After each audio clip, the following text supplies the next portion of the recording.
né? Todo mundo apontando a arma para todo mundo. Essa eleição vai ser mais ou menos isso. Pedro, inclusive, pensando nesse cenário que já se prepara para essa eleição, né, com diferentes linhas e cada uma fortalecida ali dentro do seu próprio projeto, tem um ponto que a gente tem discutido em diferentes lives já esse ano, que é sobre o debate ideológico na eleição municipal. Em 2022, quem acompanhou todo o processo viu que o resultado final da disputa entre Lula e Bolsonaro foi ali muito apertado, até com um resultado diferente de muitos prognósticos que foram feitos desde o início da campanha eleitoral. Agora, em campanhas municipais, há uma expectativa de que a população tenha um anseio maior de discutir o dia a dia, que são justamente isso que a gente estava falando, problema de saúde, falta de medicamento, não tem vaga na creche. Mas qual a possibilidade de o debate ideológico influenciar numa campanha municipal? Na sua avaliação, como que vai ser esse equilíbrio de debates, tanto do nacional, dessas figuras nacionais que trazem, às vezes, debates de pautas de costumes, isso atrelado à preocupação normal das pessoas com o futuro da cidade, a rotina que as impacta mesmo? Sim. Bom, uma coisa é certa, Jéssica, a polarização veio e veio para ficar, né? Eu acho que dificilmente, num horizonte de tempo curto prazo, a gente vai ter mudança ou, assim, vamos respirar. A gente vai fugir um pouco dessa polarização. Acho muito difícil. Acho que a tendência é que, até olhando para a experiência de outros países, é que ela chegue e fique, né? E não vislumbra, assim, como a gente vai fugir dela, né? Pelo menos nesse horizonte mais próximo. Então, essa eleição municipal não é diferente nessa perspectiva. As pessoas estão vivendo essa polarização. Contudo, a temática da eleição municipal, ela volta-se para o local, como você colocou. Mas nós temos uma parcela da população que, sem sombra de dúvidas, vai votar com base na sua ideologia, com base no seu lado. Eu sou do lado X, se o lado X tem um candidato, eu não quero nem saber o nome dele, eu vou votar nele, não vou olhar nem para os outros candidatos.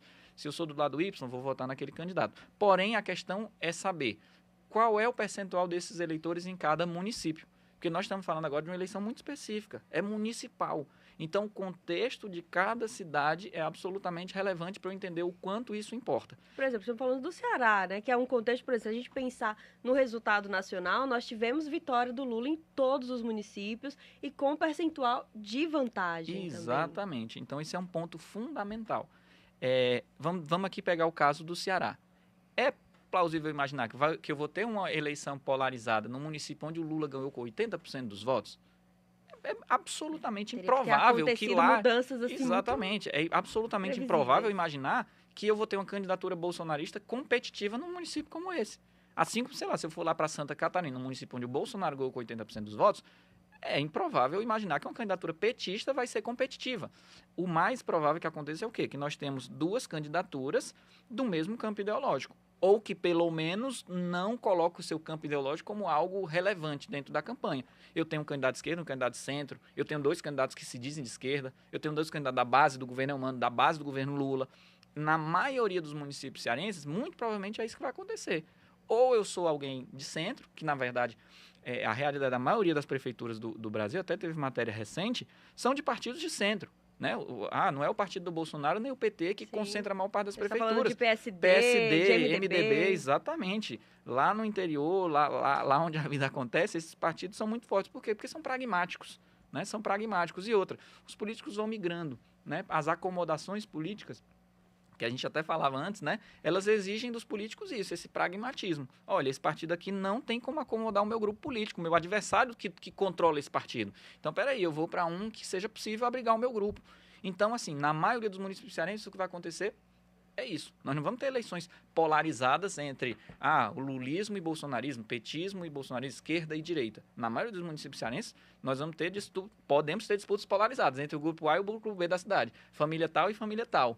Os fulanos e os fulanos, que tem o nome dos grupos políticos, né, em muitos municípios. Vai ter a polarização que em vários municípios sempre existiu. Né?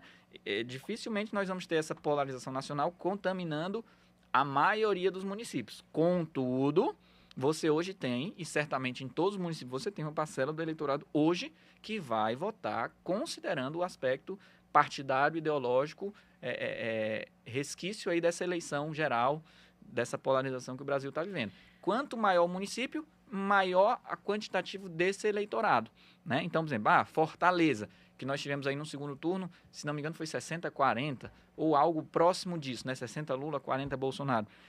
40% de voto no Bolsonaro. É possível conferir a uma candidatura bolsonarista competitividade? É. Por quê? Porque nós temos uma eleição de 2 turnos e nós temos muitos candidatos no primeiro turno.